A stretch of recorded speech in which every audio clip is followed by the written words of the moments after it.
आता तुम्ही ऐकलं असेल किंवा टीव्हीवर बघितलं असेल किंवा रस्त्यावर पण बोर्ड बघितले असतील, रोबोटिक सर्जरी. रोबोटिक सर्जरी म्हणजे नक्की काय हा तुम्हाला प्रश्न पडला असेल. या रोबोटच ऑपरेशन करतो का? तर असं नाही.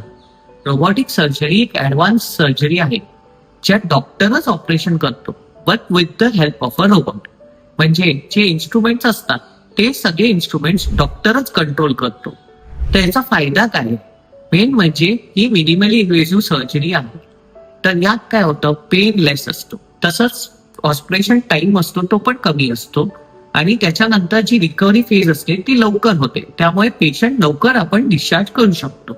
तसंच पोस्ट ऑफ रिकव्हरी म्हणजे जर नॉर्मल राहायला पेशंट हे खूप लवकर होऊ शकतं कारण त्याचे बेनिफिट्स आहेत हे सगळे.